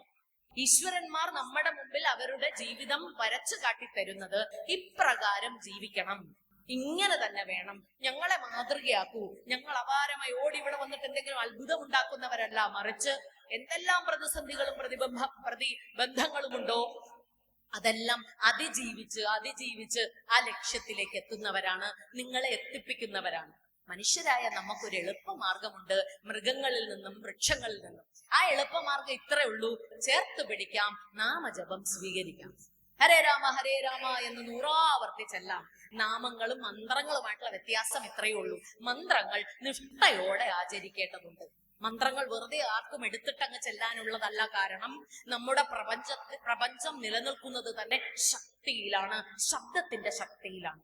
ഈ ശബ്ദത്തിന്റെ ശക്തി എവിടെ നിന്ന് വരുന്നു? അത് പ്രപഞ്ചത്തിന്റെ ആദ്യനാദമായ ഓംകാരത്തിൽ തന്നെ എന്ന് പറയുന്നുണ്ട്. ഓംകാരം, ആദ്യ ശബ്ദം, പ്രണവാകാരം. ഓം എന്ന് പറയുന്നത് ഒറ്റ അക്ഷരമല്ല, മറിച്ച് 3 അക്ഷരങ്ങൾ ചേർന്നതാണ്. ആ, ഓ, ഈ 3 അക്ഷരങ്ങളും, ആ, ഊ, ഈ 3 അക്ഷരങ്ങളും കൂടെ, ഈ 3 സ്വരങ്ങളും കൂടെ ചേരുമ്പോഴാണ് ഓം എന്ന് പറയുന്നത്. ചുമ്മാ ചൊല്ലേണ്ട ഒന്നല്ല ഓം. നടക്കുമ്പോ ഇരിക്കുമ്പോ നിൽക്കുമ്പോഴെല്ലാം ഓടി നടന്ന് നമുക്ക് ചെല്ലാൻ പറ്റുന്ന ഒരു കാര്യമുണ്ട്, വാ അടച്ച് തന്നെ വെച്ചിട്ട് ഇങ്ങനെ മുഴക്കാം, പറ്റില്ല. കാരണം എന്താ? അത് ഓമായി മാറില്ല, പകരം അതൊരു മന്ത്രധ്വനി മാത്രമായി നിൽക്കും. നാമത്തിനും മന്ത്രത്തിനുമായിട്ടുള്ള പ്രഥമമായിട്ടുള്ള വ്യത്യാസം അതാണ് എന്ന് തിരിച്ചറിയണം. ഗംഭീരമായിട്ടുള്ള മന്ത്രങ്ങൾ ധാരാളമുണ്ട്. ഏറ്റവും ഗംഭീരമായി എല്ലാവരെയും ത്രാണനം ചെയ്യുന്നു എന്ന് വിശ്വസിക്കുന്നത് ഗായത്രി മന്ത്രം. വെറുതെ ഒന്ന് ചെല്ലാൻ പറ്റുന്നത്, വെറുതെ ഒന്ന് വായിച്ചു തീർക്കാൻ പറ്റുന്നതല്ല. അത് ഗംഭീരമായ ക്ലിപ്തമായിട്ടുള്ള ഈണത്തിൽ, രീതികളിലാണ് അത് ചര്യയിൽ ആചരിക്കേണ്ടതാണ് എന്ന് പറഞ്ഞു വെച്ചിട്ടുണ്ട്. നമശിവായ നമശിവായ നമശിവായ എപ്പോഴും ചെല്ലാം. ആം നമശിവായ എന്നുള്ളത് അങ്ങനെ ചെല്ലാൻ പാടില്ല, കാരണം അത് മന്ത്രമാണ്. അപ്പൊ നോക്കൂ, ഇനി ഒന്നും വേണ്ട, ഏറ്റവും എളുപ്പമാണ് രാമ രാമ രാമ രാമ രാമ രാമ രാമ രാമ. ഒരു വിഷമവും ഇല്ല. നിൽക്കുമ്പോ ഇരിക്കുമ്പോ നടക്കുമ്പോ എപ്പോഴും ചെല്ലാം. അതെന്താണ്? നാമജപമാണ്. നാമങ്ങൾ ജപിച്ചുകൊണ്ടേയിരിക്കണം. പ്രത്യേകിച്ചും കലിയുഗത്തിൽ അതാണ് നമുക്ക് ചുറ്റും കവചമായി നിൽക്കുക. കവചം എന്താ? എന്തൊക്കെ ഇങ്ങോട്ട് വന്നാൽ തട്ടി അങ്ങ് പോണ കാണാം. ശ്രദ്ധിക്കൂ, നല്ലവണ്ണം ഉപാസനയുള്ള ആൾക്കാരാണെങ്കിൽ എപ്പോഴും ഭഗവാൻ ധ്യാനിച്ചുകൊണ്ട് നിൽക്കുകയും എന്ത് തരം പ്രവൃത്തിയും ഭഗവാന്റെ പാദത്തിൽ സമർപ്പിച്ചുകൊണ്ട് ചെയ്യുന്നവരുമാണ് നാം എന്നുണ്ടെങ്കിൽ ശത്രുക്കളൊക്കെ ഓടി അടുത്തോട്ട് വരുന്നത് കാണാം. നമ്മളെ അമ്പരപ്പിച്ചുകൊണ്ട് അവരങ്ങനെ തന്നെ തിരിച്ചു പോകുന്നതും കാണാം. അതെന്താ? ചുറ്റും അറിയാതെ ഉണ്ടായിരിക്കുന്ന ഒരു കവചാണ്. അത് നമ്മുടെ മിടുക്കാണോ? അല്ല, ആ നമ്മൾ ഉച്ചരിച്ച നാമത്തിന്റെ മിടുക്കാണ്. അപ്പൊ സദാനാമം ഉറക്കെ ജപിക്കാനും മനസ്സിൽ ജപിക്കാനും എന്ത് പ്രവൃത്തി ചെയ്യുമ്പോഴും അത് ഭഗവാന്റെ പാതാരവിന്ദങ്ങളിൽ സമർപ്പിക്കാനും മുചുകുന്ദന് ഭഗവാൻ ശ്രീശുകനിലൂടെ പറഞ്ഞു കൊടുക്കുമ്പോൾ അത് നമുക്കുള്ള പാഠമാണ്. മുചുകുന്ദ, നീ ഇങ്ങനെ ചെയ്യൂ എന്ന് പറയുമ്പോൾ മുചുകുന്ദൻ കേമനായിട്ടുള്ള ഒരാളാണ്, തെറ്റൊന്നും ചെയ്തിട്ടുള്ള ആളല്ല. ഏറ്റവും അസുരന്മാരിൽ നിന്ന് ഈ അസുരനും സുരനും തുടക്കത്തിൽ ഞാനൊന്ന് പറഞ്ഞു, ഈ അസുരനെയും സുരനെയും തിരിച്ചറിയേണ്ടതുണ്ട്. ദേവൻ എന്നതും ദൈവത്വം എന്ന് പറയുന്നതും അല്ലെങ്കിൽ അസുരത്വം എന്ന് പറയുന്നതും നമ്മുടെ ഉള്ളിൽ തന്നെ ഉണ്ട്. കുടുംബത്തിൽ കൂടുതലും നമ്മളെ കാണുന്നത് അസുരനായിട്ടാണ്, അല്ലേ? അട്ടഹസിച്ച് നിൽക്കുന്നു, ഒച്ചയെടുക്കുന്നു, ഇയാളെ അങ്ങനെ ശരിയാക്കി കളയുമെന്ന് പറയുന്നു, ആരെയെങ്കിലും ശപിക്കുന്നു, ആരോടെങ്കിലും ഉള്ള നമ്മുടെ കാർക്കശ്യം, നമ്മുടെ ക്രൗര്യം നാം രേഖപ്പെടുത്തുന്നു. ഇതെല്ലാം സൂചിപ്പിക്കുന്നത് നമ്മുടെ ഉള്ളിലെ അസുരവാസനകളെയാണ്. കുട്ടികളെയാണെങ്കിലും എടുത്തിട്ടടിക്കുന്നു, കുട്ടികൾ മുതിർന്നവരെ എടുത്തിട്ടടിക്കുന്നു. കാരണം ചടങ്ങുകളെല്ലാം മാറ്റം വന്നു തുടങ്ങുന്ന കാലമാണിത്. അച്ഛനും അമ്മയും ഭയന്ന് തന്നെ നിൽക്കുന്ന ഒരു കാലമാണ്. ഞങ്ങൾ അധ്യാപകരും ഭയത്തോടുകൂടി കുട്ടികളെ സമീപിക്കുന്ന കാലമാണ്. അപ്പോ ബന്ധങ്ങൾ എന്ന് പറയുന്നതിന്റെ ഊഷ്മളത കുറഞ്ഞു പോകുന്ന കാലമാണ് കലിയുഗം. സ്വാഭാവികമാണത്. അപ്പോ അത് തിരിച്ചു പിടിക്കേണ്ടതില്ലേ? അത് തിരിച്ചു പിടിക്കാൻ നേതൃസ്ഥാനം വഹിക്കേണ്ടത് ആര്? ഏതു രാഷ്ട്രം? നമ്മുടെ രാഷ്ട്രം ഭാരതം. കാരണം ഭാരതമാണ് കുടുംബം എന്ന് പറയുന്ന ഗേമമായിട്ടുള്ള ഒരു ശാഖയെ ലോകത്തിന് കൊടുത്തിട്ടുള്ളത്. ആ ശാഖ എങ്ങനെയാ? പരമശിവന്റെ കുടുംബം തന്നെ നോക്കൂ. ബദ്ധ ശത്രുക്കളായിട്ടുള്ള ആൾക്കാരെ എല്ലാം കൂടെ ചേർത്ത് വെച്ചിട്ടുണ്ട് അവിടെ. ഏത് രൂപത്തിൽ? വാഹനങ്ങളുടെ രൂപത്തിൽ. മയിലുണ്ട്, പാമ്പുണ്ട്, എലിയുണ്ട്, ഇതൊക്കെ ശത്രുക്കളാണ്. ഇവരൊക്കെ ഒരു കുടുംബത്തിനകത്ത് എങ്ങനെ നിൽക്കുന്നു എന്ന് ബിംബരൂപത്തിൽ കാട്ടിത്തരികയാണ് ചെയ്യുന്നത്. ഇനി അതിനുമൊക്കെ അപ്പുറം ആണാര് പെണ്ണാര്, ആണാണോ കേമൻ പെണ്ണാണോ കേമി എന്ന് പറഞ്ഞ് ചർച്ച നടക്കുന്ന ഈ കാലത്ത് നമ്മുടെ നാട്, നമ്മുടെ സംസ്കാരം, ഭാരതീയ സംസ്കൃതി ഗംഭീരമായിട്ടൊരു ബിംബത്തെ തന്നിട്ടുണ്ട്. അതാണ് അർദ്ധനാരീശ്വരൻ. ആണും പെണ്ണിനെയും അങ്ങനെ ഒരാളെ വലുത് ഒരാളെ ചെറുതൊന്നും വെക്കണ്ട, പപ്പാതി പപ്പാതി അങ്ങനെ ചേരുംപടി ചേരുമ്പോഴാണ് കുടുംബം കേമാവുന്നതെന്ന് പഠിപ്പിച്ചു തന്നിട്ടുണ്ട്. നോക്കൂ, ഇത്തരം പാഠങ്ങളെല്ലാം എന്നെയും നിങ്ങളെയും ഉദ്ഘോഷിക്കുന്നത്, എന്നെയും നിങ്ങളെയും കരുത്തരാക്കുന്നത്, മുമ്പോട്ട് എങ്ങനെയാണ് പോകേണ്ടതുള്ള വഴി ഒരുക്കി തരികയാണ് ചെയ്യുന്നത്. ഭാരതീയ സംസ്കൃതി ഏത് കഥാപാത്രം നമ്മൾ നോക്കിയാലും ആ കഥാപാത്രത്തെ ഒരു ഭഗവാനായാലും ഭക്തനായാലും ചേർത്തു വെക്കുന്നത്. നിലവിളക്ക് തന്നെ ഉദാഹരണം. ഇതിനകത്തുമുണ്ട്, പർവ്വത ഗുഹയിൽ വെച്ച് മുചുകുന്ദൻ ഭഗവാനെ കാണുമ്പോൾ ഉറക്കെ പറയുന്നത് ഗുഹയ്ക്കകത്ത് വെളിച്ചം വന്നെന്ന്. ഗുഹ ഇരുണ്ട സ്ഥലമാണ്. ഇത്ര നാളും ഉറങ്ങിക്കൊണ്ടും ഇരിക്കുമായിരുന്നു മുചുകുന്ദൻ. അപ്പൊ ആ ഉറക്കം എന്ന് പറയുന്നതും ഇരുട്ട് എന്ന് പറയുന്നതിനെയും തമസോമാ ജ്യോതിർഗമയ എന്ന പ്രാർത്ഥനയുമായിട്ട് നമുക്ക് ചേർത്ത് വെക്കാം. ഗംഭീരമായിട്ടുള്ള സനാതന ധർമ്മത്തിന്റെ, ഭാരതീയ സംസ്കൃതിയുടെ ഒരു പ്രാർത്ഥനയാണ് അസതോമാ സദ്ഗമയ തമസോമാ ജ്യോതിർഗമയ മൃത്യോർമാ അമൃതം ഗമയ. എളുപ്പമാണത്, പഠിച്ചെടുക്കാനും എളുപ്പമാണ്. 3 വരിയുള്ളൂ. മനസ്സിൽ ഉപാസനയോട് തന്നെ നമുക്ക് സ്വീകരിക്കാൻ പറ്റും. അർത്ഥം എന്താ? ദൈവമേ, അസത്യത്തിൽ ഞാൻ വീഴല്ലേ, സത്യത്തിലേക്ക് എന്നെ നയിക്കണേ, എന്നെ സത്യത്തിലേക്ക്, എന്റെ പാത ലക്ഷ്യം വെക്കേണ്ടത് സത്യത്തിലേക്കായിരിക്കണമേ. ഒരുപാട് അസുരന്മാർ നമ്മുടെ കൂടെ ഉണ്ട്. അസത്യം തന്നെ പ്രചരിപ്പിക്കുന്നവർ, അസത്യത്തിൽ തന്നെ രമിക്കുന്നവർ. അവരെ അസുരന്മാരുടെ കൂട്ടത്തിൽ അങ്ങ് പെടുത്തിയേക്കൂ. ഞാൻ അതല്ല. എന്റെ ലക്ഷ്യം, എന്റെ പ്രാർത്ഥന, എന്റെ മോഹം, എന്റെ ഉപാസന ഒക്കെ ഈ ഒറ്റൊരു കാര്യത്തിലാണ്, സത്യത്തിലേക്കാണ് ഞാൻ പോവുക. ഇനി അടുത്തതോ, ഇരുട്ടിൽ നിന്ന് എന്നെ വെളിച്ചത്തിലേക്ക് നയിക്കണേ. ഇരുട്ട് എന്തിന്റെ ഇരുട്ടാ? അനീതിയുടെ ഇരുട്ടാവാം, അജ്ഞതയുടെ ഇരുട്ടാകാം, അതായത് അറിവില്ലായ്മയുടെ ഇരുട്ടാകാം, ദുഃഖത്തിന്റെ ഇരുട്ടാകാം, മരണത്തിന്റെ ഇരുട്ടാകാം, എല്ലാം ഇരുട്ടാം. അപ്പൊ ആ ഇരുട്ട് എന്ന് പറയുന്നിടത്ത് വെളിച്ചം കൊളുത്തി വെക്കണം. അതുകൊണ്ടാണ് നമ്മുടെ ഏത് ചര്യ നോക്കിക്കോളൂ. ഇപ്പൊ ഇവിടെ തന്നെ ഫാൻ തുറന്നു വെച്ചപ്പോ എന്റെ വിഷമായിരുന്നു, അതെല്ലാം കെട്ടുപോകുമല്ലോ. ഞാൻ വേർക്കുന്നത് വിഷമിക്കുകയേ വേണ്ട. അതിനായിട്ടുള്ള കരുതലിന് സംഘാടക സമിതിയോടുള്ള എന്റെ നന്ദി രേഖപ്പെടുത്തട്ടെ. ഞാൻ വേർക്കുന്നത് മനസ്സിൽ അപ്രകാരമുള്ള ചിന്ത വരുന്നത് കൊണ്ടും അത്ര ഊർജത്തിൽ നിങ്ങളിലേക്ക് ഇത് എത്തിക്കണം എന്ന് വിചാരിച്ചുകൊണ്ടും ഇതെന്റെ സമർപ്പണമാണ് എന്നതുകൊണ്ടുമാണ്. അപ്പൊ അതവിടെ കിടക്കട്ടെ. പക്ഷെ ഈ കാറ്റിങ്ങോട്ട് വന്നപ്പോൾ ഇത് കെടുത്തണം എന്നല്ല പഠിപ്പിച്ചത് നമ്മെ. അതുകൊണ്ട് സനാതനധർമ്മ വിശ്വാസികൾ പിറന്നാൾ ആഘോഷങ്ങളിൽ ദയവായി വിളക്ക് തെളിച്ചു വെച്ചിട്ട് ഹൂ എന്ന് കെടുത്തല്ലേ. നമ്മുടെ സംസ്കാരമല്ലത്. ആ സംസ്കാരം മോശമാണെന്നല്ല ഞാൻ പറയുന്നത്, അത് പാശ്ചാത്യ സംസ്കാരം. പാശ്ചാത്യർക്ക് അങ്ങനെ ചെയ്യാം, അത് അവരുടെ സംസ്കാരമാണ്, അതിൽ ഒരു തെറ്റുമില്ല. അതിൽ നിന്ന് വ്യത്യസ്തമാണ് നമ്മുടേത്. വ്യത്യസ്തതയെ നമ്മൾ സ്വന്തമാക്കാൻ ശ്രമിക്കുമ്പോൾ കാണിക്കുന്ന അബദ്ധങ്ങളാണ് ഇന്ന് ചുറ്റും കാണുന്നത്. ഇന്ന് നമ്മുടെ ചുറ്റും മറ്റെന്തിനോ വേണ്ടി പേരുകളില്ലാതെയായി ഞാനും നിങ്ങളും പോകുന്നു. വിദേശത്ത് അങ്ങനെയാണ്. അച്ഛന്റെ അമ്മയുടെ ഒപ്പം താമസിക്കണ്ട, അച്ഛനെയോ അമ്മയോ മറ്റാരെയോ കാണുമ്പോൾ നമസ്കരിക്കണ്ട, മുതിർന്ന ആളുകളെ കാണുമ്പോ എണീക്കണ്ട. അത് വിദേശ സംസ്കാരമാണ്, ഒരു തെറ്റുമില്ല. അവർ അതിൽ തന്നെ അഭിരമിച്ചോട്ടെ, അത് അവരുടെ ശരിയാണ്. അത് ഭംഗിയിൽ അവരവരുടെ നല്ല മനസ്സോടെ അനുവർത്തിച്ചു പോയാൽ ഒരു തെറ്റുമില്ല. പക്ഷെ നമ്മൾ അങ്ങനെയല്ല. ജീവൻ ഉള്ളതിനെയും ജീവൻ ഇല്ലാത്തതിനെയും കണ്ടാൽ ഒപ്പി സ്തുതിച്ചുകൊണ്ട് നടക്കുന്നവരാണ്. ഇപ്പൊ ഈ വേദിയിലേക്ക് കയറുന്നതിന് മുമ്പ് എനിക്ക് വേദിയെ ഒന്ന് തൊഴേണ്ടതുണ്ട്. ഈ മൈക്ക് നന്നായി പ്രവർത്തിക്കണം എന്നുണ്ടെങ്കിൽ ഈ മൈക്കിനെ ഞാൻ തൊഴേണ്ടതുണ്ട്. എന്റെ മുമ്പിലിരിക്കുന്ന ഭക്തർക്ക് എന്നെ ഇഷ്ടാക്കണം, എന്റെ സ്വരം നിങ്ങളിലേക്ക് എത്തണമെങ്കിൽ മനസ്സാ നിങ്ങളെ ഞാൻ വന്ദിക്കേണ്ടതുണ്ട്. പാരസ്പര്യം നമുക്കെപ്പോഴും വന്ദനമാണ്. ഈ വന്ദനം ശീലിക്കണം, കുടുംബത്തിൽ പാലിക്കണം. ടീച്ചറെ, ഞങ്ങൾ ശീലിക്കുന്നുണ്ട്, പക്ഷെ മക്കൾ ഇത് ചെയ്യുന്നില്ല. മക്കൾ ചെയ്തോളും, നമ്മളൊന്ന് ശീലിച്ചാൽ മതിയെന്നേ. നമ്മൾ ശീലിക്കൂ. നമ്മൾ മുതിർന്ന ആൾക്കാർ വരുമ്പോ കാല് തൊട്ട് വന്ദിക്കാൻ നമ്മളൊന്ന് ശീലിക്കൂ. ഒരുപാട് സദസ്സുകളിൽ, ഒരുപാട് വേദികളിൽ, പ്രത്യേകിച്ച് വിവാഹ വേദികളിൽ ദുഃഖാകുലമായ മുഖത്തോടെ ഞാൻ ഇരിക്കാറുണ്ട്. ആ വേദിയിൽ മാത്രമാണ് പരസ്യമായി ഈ തൊട്ടുതൊടൽ പരിപാടി ഒന്ന് നടത്തുന്നത്.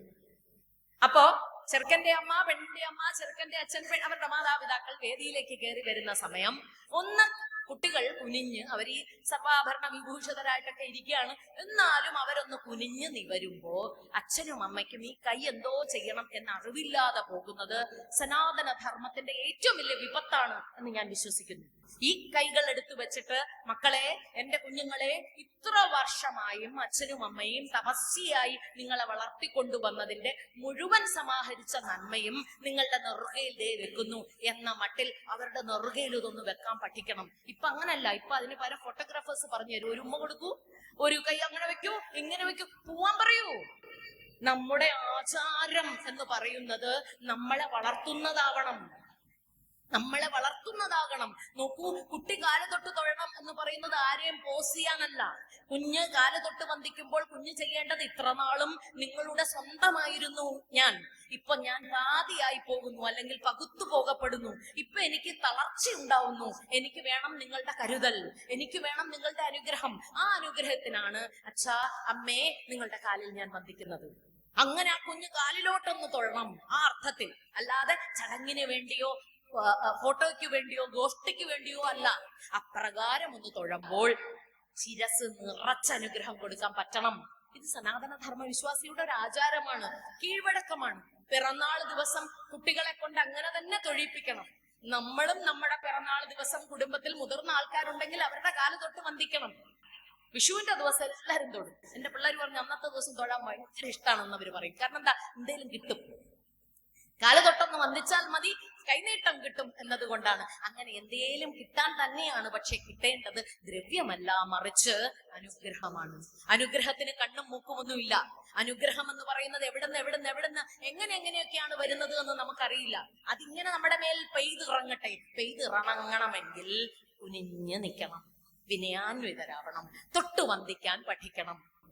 നൃത്തം നടക്കുമ്പോൾ കച്ചേരിക്ക് മുമ്പ് ശ്രദ്ധിച്ചാൽ അറിയാം, അത് കേറുന്ന ചിലങ്ക അണിയുന്നതിന് മുമ്പ് ചിലങ്കയെ തൊട്ടൊന്ന് വന്ദിക്കും, അല്ലെ? പാടുന്ന ആളുണ്ടെങ്കിൽ ആ പാടുന്ന ആളെ തൊട്ട് ഒന്ന് വന്ദിക്കും. അയാളുടെ കയ്യിലിരിക്കുന്ന ഇലത്താളത്തിനെ തൊട്ടൊന്ന് വന്ദിക്കും. അവിടെ ആരാണോ ഇരിക്കുന്നത് അവരുടെ എല്ലാം വാദ്യോപകരണങ്ങളെല്ലാം തൊട്ട് വന്ദിക്കും.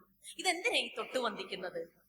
നിങ്ങളുടെ അനുഗ്രഹം ഇല്ലെങ്കിൽ എന്റെ താളം പിഴയ്ക്കും.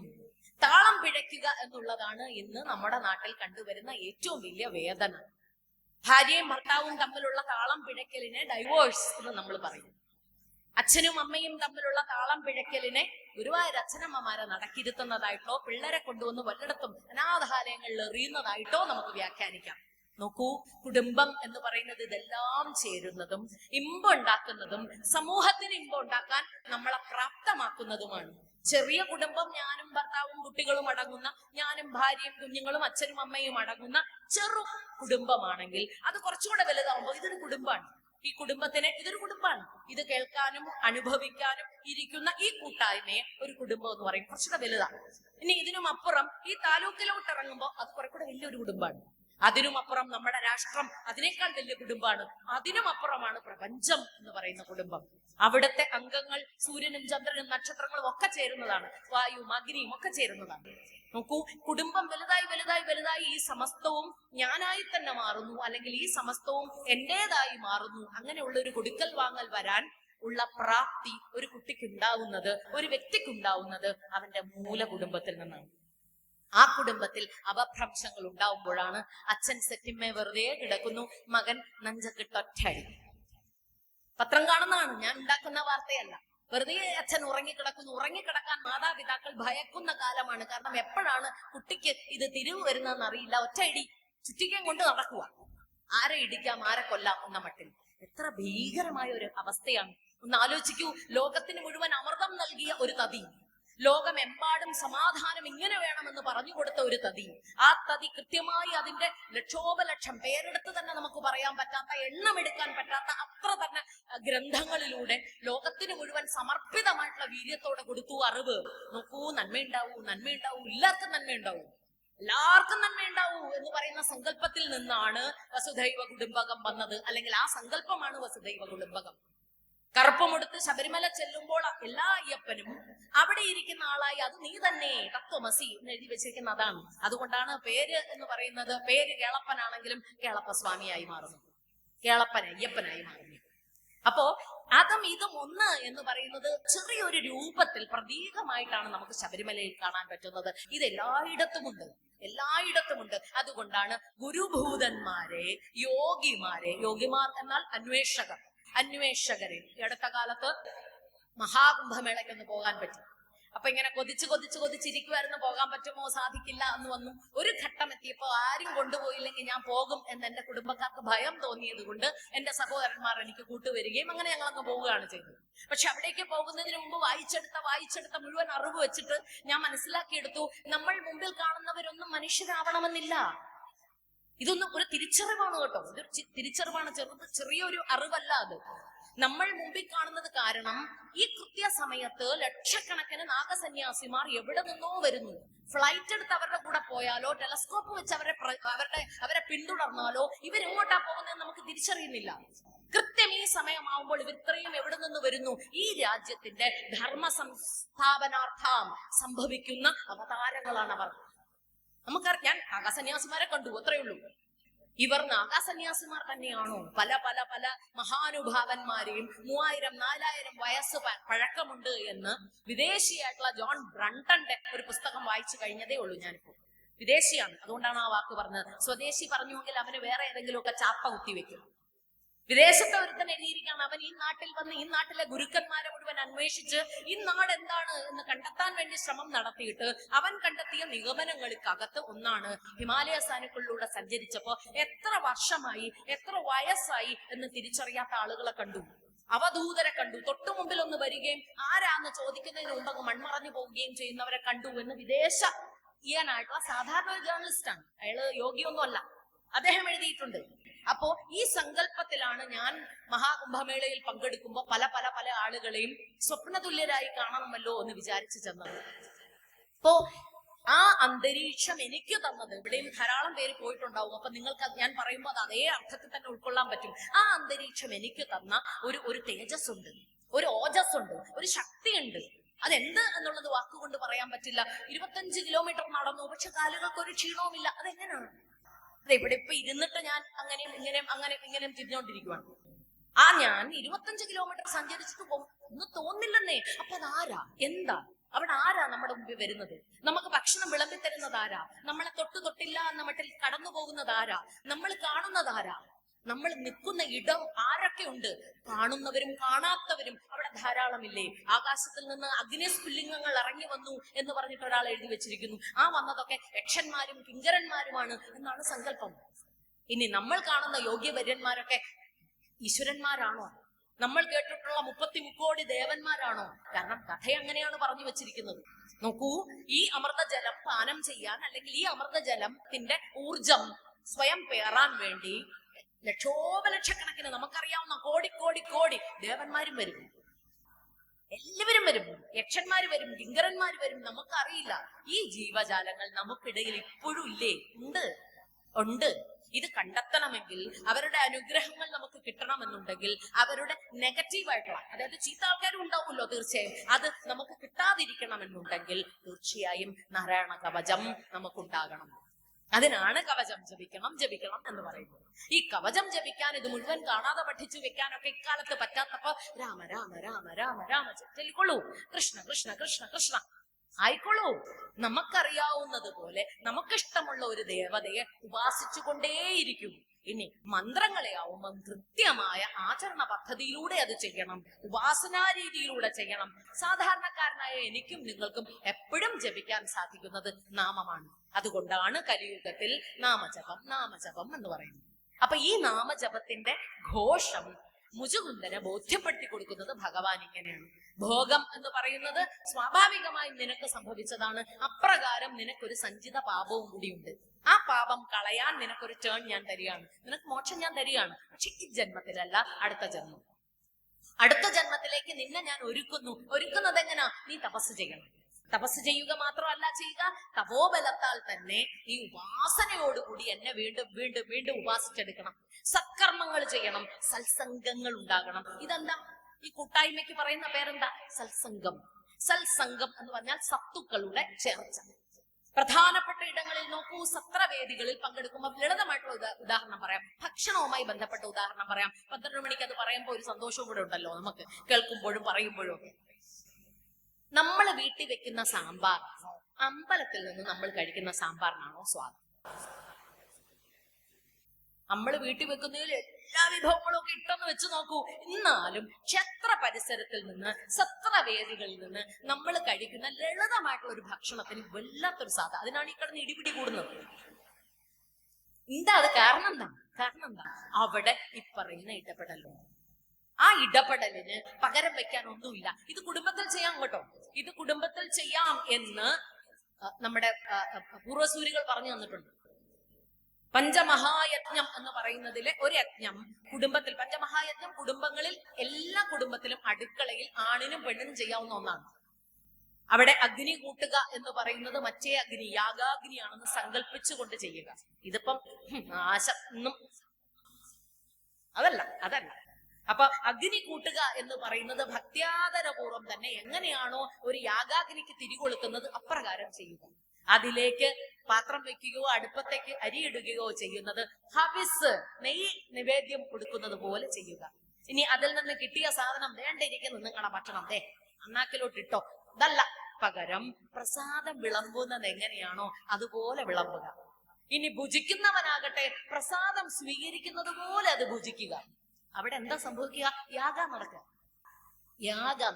നോക്കൂ, ഇങ്ങനെ ചെയ്യാനുള്ള എളുപ്പപ്പണികൾ കൂടെ നമുക്ക് നമ്മുടെ പൂർവ്വസൂരികൾ പറഞ്ഞു തന്നിട്ടുണ്ട്. കാരണം നീ ഭഗവാനാകാൻ നിനക്ക് പറ്റും. പല പല വിദ്യകളുമുണ്ട്. ജീവിതത്തിലുടനീളം തന്നെ നീ ഏർപ്പെടുന്ന ഓരോ കൃത്യത്തിനെയും തപസ്യായിട്ടൊന്ന് ചെയ്യൂ. കുട്ടികൾ പഠിക്കുന്ന സമയം അവരോട് അത് ഭഗവാനെ സമർപ്പിച്ചിട്ട് ചെയ്യാൻ പറയൂ.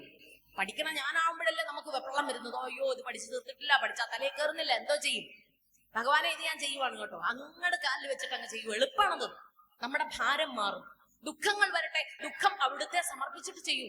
സന്തോഷം വരട്ടെ, അത് മാത്രം കൊണ്ടുപോകരുത്, അതും അവിടത്തേക്ക് സമർപ്പിക്കും. സന്തോഷമൊക്കെ എനിക്ക് വേണം, നേട്ടങ്ങളൊക്കെ എനിക്ക് വേണം, കോട്ടങ്ങളുണ്ടെങ്കിൽ ഭഗവാന്റെ കാലിൽ കൊണ്ടുവയ്ക്കാം. അങ്ങനെയല്ല. ചെയ്യുന്ന സമസ്ത പ്രവൃത്തിയും ഭഗവാന്റെ പാദരേണുക്കളിൽ അല്ലെങ്കിൽ ഭഗവാന്റെ പാദസമക്ഷം സമർപ്പിക്കുക. ആ രേണുക്കൾ നെറുകയിൽ ചൂടുക. അപ്പൊ സ്വാഭാവികമായി സംഭവിക്കുന്നത് എന്താ? ഭക്തിയാണ്, പ്രസാദാണ് ലഭിക്കുക. അനുഭവം അങ്ങനെയാണ് ഉണ്ടാവുക. ചില ക്ഷേത്ര പരിസരങ്ങളിൽ എത്തുമ്പോ, ചോറ്റാനിക്കര അമ്മ ഒരു ഉദാഹരണം, ഗുരുവായൂര് നമുക്കറിയാവുന്ന ചില ക്ഷേത്ര പരിസരങ്ങളുണ്ട്. അവിടേക്ക് നമ്മൾ ചെന്നെത്തുമ്പോൾ അതിന്റെ ഉള്ളിലേക്ക് കയറുമ്പോൾ നമുക്കറിയാതെ കിട്ടുന്ന ഒരു ഊർജം. സനാതന ധർമ്മവിശ്വാസികൾ ഒന്ന് സങ്കല്പിച്ചു നോക്കൂ. കാരണം ഭാരതത്തിൽ ക്ഷേത്രങ്ങളെല്ലാം നിലനിൽക്കുന്നത് അല്ലെങ്കിൽ പ്രതിഷ്ഠിതമായിരിക്കുന്നത് അപാരമായ ഊർജ കേന്ദ്രങ്ങളിലാണ്. ഈ ഊർജ കേന്ദ്രങ്ങൾ എന്തിനാ വെച്ചിരിക്കുന്നത്? നീ അവിടെ പോയി ഇച്ചിരി നേരം അവിടെ ഇരിക്കൂ. പ്രാർത്ഥനാലയങ്ങളല്ല നമുക്ക് ക്ഷേത്രങ്ങൾ, മറിച്ച് ഊർജം സംഭരിക്കാനുള്ള ഇടങ്ങളാണ്. അവിടെ പോയിട്ടാണ് ഈ പറയുന്ന പ്രാണായാമം. പ്രാണനെ അടക്കുക, പ്രാണനെ ഒതുക്കുക, പ്രാണനെ കൃത്യമായ രീതിയിൽ സ്വീകരിക്കുക. അങ്ങനെ വരുമ്പോ എന്താ സംഭവിക്കുക? ഒടുവിൽ നിനക്കുണ്ടാവുന്നത് മോക്ഷം. നീ ഭക്തൻ എന്ന നിലയിൽ നിന്ന് ഭഗവാനിലേക്ക് നീ എത്തുന്നു.